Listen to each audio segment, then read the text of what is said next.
ماہ محرم الحرام ان 4 مہینوں میں سے ایک ہے جن کی حرمت و عظمت کو اللہ تعالی نے کائنات بناتے وقت ہی لکھ دیا۔ ارشاد باری تعالی ان عدت الشہور عند اللہ 12 شہرا فی کتاب اللہ یوم خلق السماوات والارض منها 4 حرم۔ یقیناً شمار مہینوں کا جو کتاب الہی میں اللہ کے نزدیک معتبر مہینے ہیں 12 مہینے، جس روز اللہ تعالیٰ نے آسمان اور زمین پیدا کیے تھے اسی روز سے، اور ان میں 4 خاص مہینے ادب کے مہینے کہلاتے ہیں۔ مفتی شفیع صاحب رحمۃ اللہ علیہ لکھتے ہیں کہ تمام انبیاء کی شریعتیں اس پر متفق ہے کہ ان 4 مہینوں میں عبادت کا ثواب زیادہ ہوتا ہے، اور ان میں کوئی گناہ کرے تو اس کا وبال و عذاب بھی زیادہ ہوتا ہے۔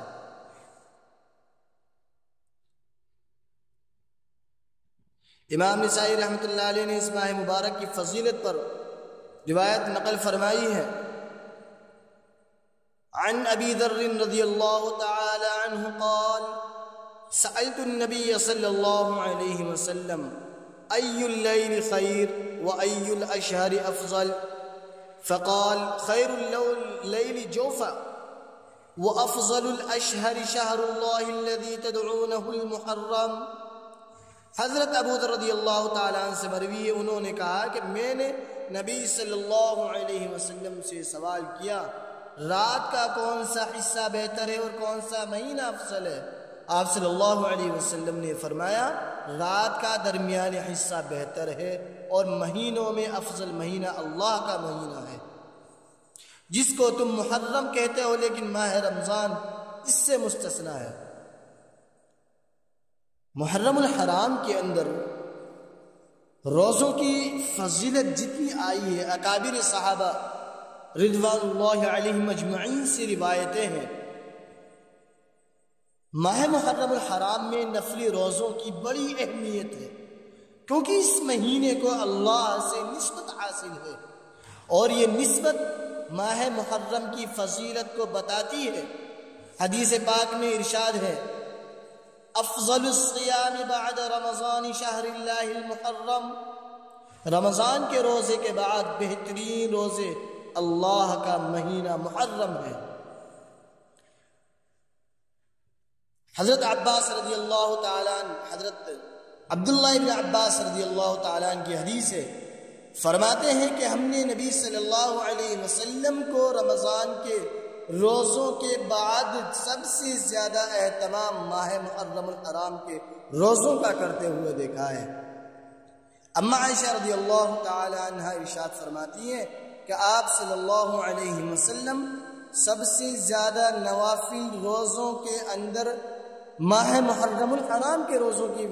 اہمیت رکھتے تھے، ماہ محرم الحرام کے روزے کثرت سے رکھا کرتے تھے۔ اور ماہ محرم الحرام میں روزہ رکھنے کی بھی فضیلتیں ہیں۔ ماہ محرم الحرام کے اندر اللہ تعالی کی جانب سے اتنے اہم عظیم واقعات پیش آئے ہیں کہ تاریخ میں ان کو مذکور کیا ہے۔ سب سے پہلے ماہ محرم الحرام کے اندر حضرت آدم علیہ السلام کی پیدائش اسی دن ہوئی۔ حضرت نوح علیہ السلام کی کشتی جبل جودی پر اس دن ہی ٹھہری۔ حضرت یونس علیہ السلام اسی دن مچھلی کے پیٹ سے باہر آئے۔ حضرت ابراہیم علیہ السلام کو آگ سے خلاصی ملی، یہی دن تھا حضرت یعقوب علیہ السلام کی ملاقات حضرت یوسف علیہ السلام سے اسی دن ہوئی، اور حضرت یوسف علیہ السلام تخت خلافت پر 10 محرم ہی کو متمکن ہوئے۔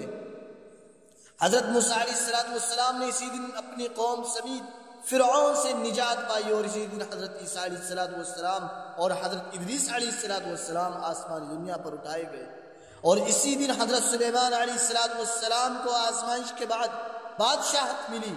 حضرت ایوب علیہ السلام کو بھی بعد امتحان شفا اسی روز ملی۔ یہی وہ دن ہے جس میں حضرت نواس رسول امام عالی مقام امام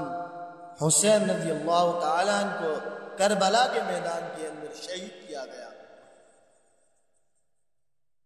محترم بزرگ اور عزیزو، روزہ رکھنے کی بڑی تاکیدیں آئی ہیں۔ ایک مرتبہ آپ صلی اللہ علیہ وسلم میں سب سے پہلے کی بات یہ ہے کہ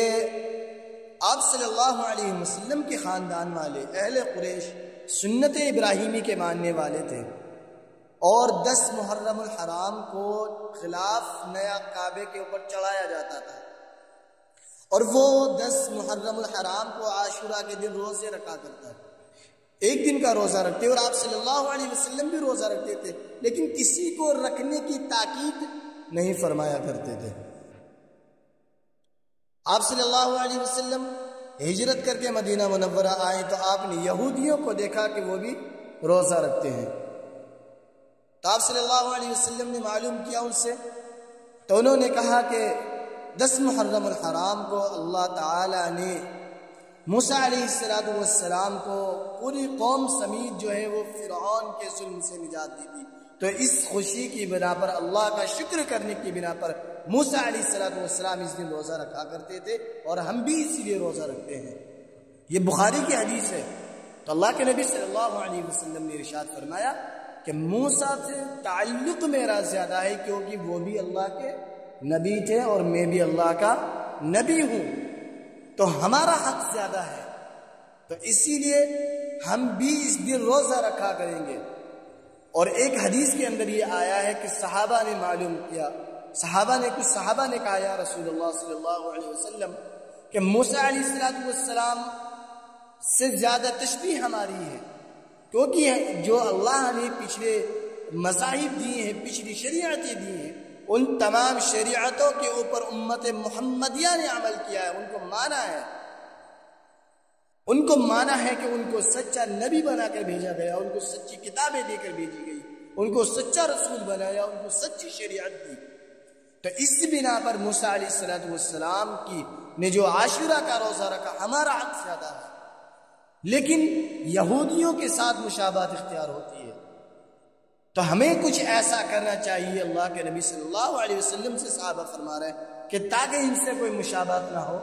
تو اللہ کے نبی علیہ السلام نے ارشاد فرمایا کہ انشاءاللہ آنے والے سال وہ 9 محرم الحرام اور 10 محرم الحرام کو روزہ رکھیں گے، لیکن آنے والے ماہ محرم الحرام سے پہلے جو ہے محسن آقا صلی اللہ علیہ وسلم دنیا سے رحلت فرما گئے۔ علامہ انور شاہ کشمیری رحمۃ اللہ علیہ نے 3 قول روزہ رکھنے کے لکھے ہیں۔ سب سے پہلا افضل قول لکھا ہے انہوں نے کہ 9 محرم الحرام 10 محرم الحرام کا روزہ رکھا جائے، جو سب سے افضل ہے، اور پھر تیسرا قول انہوں نے لکھا کہ 10 محرم الحرام اور 11 محرم الحرام کا روزہ رکھا جائے، یہ دوسرے درجے کا افضل ہے، اور پھر تیسرے درجے کا جو ہے وہ صرف اور صرف عاشورہ کے دن کا روزہ رکھا جائے۔ لیکن یہاں پر کچھ علماء کرام کا جو ہے وہ تشبیہ کی بنا پر یہ کہنا ہے کہ 10 محرم الحرام کا روزہ رکھنا وہ مکروہ ہے، کراہت ہے، لیکن علامہ انور شاہ کشمیری رحمۃ اللہ علیہ فرماتے ہیں کہ جس روزے کو حضور صلی اللہ علیہ وسلم نے رکھا اس میں کراہت نہیں ہو سکتی، تو تیسرا قول یہ ہے کہ وہ بھی روزہ رکھ سکتے ہیں۔ اور آج کے دور میں اگر ہم دیکھیں تو یہودی تو روزہ تو رکھتے نہیں ہیں، اگر کوئی 10 محرم الحرام کا روزہ رکھنا بھی چاہے تو کوئی کراہت نہیں ہے، لیکن جو سنتی طریقہ آپ صلی اللہ علیہ وسلم کا ہے وہ 9 محرم الحرام اور 10 محرم الحرام کا ہے۔ اما عائشہ رضی اللہ تعالیٰ عنہ فرماتی ہیں کہ آپ صلی اللہ علیہ وسلم محرم الحرام کے روزے بڑی اہمیت کے ساتھ میں رکھتے تھے، اور جب سن 2 ہجری میں رمضان المبارک کے روزے فرض ہوئے تو محرم الحرام کے روزے کی فرضیت ساقط ہو گئی۔ اگر کوئی ان روزوں کو رکھنا چاہے تو ثواب ہے، نہ رکھے تو کوئی گناہ نہیں ہے، لیکن حدیث کے اندر آتا ہے کہ اگر کوئی محرم کے 1 دن کا روزہ رکھے تو اللہ تعالیٰ اس کو ہر 1 دن کے روزہ رکھنے کا 30 دن روزہ رکھنے کا ثواب مرحمت فرماتا ہے۔ محترم بزرگ اور عزیزوں، اس ماہ میں کرنے والے بہت کام ہیں جنہیں ہمیں کرنا چاہیے، اور اس ماہ میں نہ کرنے والے بہت کام ہیں جن کو ہمیں نہیں کرنا چاہیے۔ لیکن ایک چیز شب برات کا روزہ مثال کے طور پر میں آپ حضرات کو بتلاؤں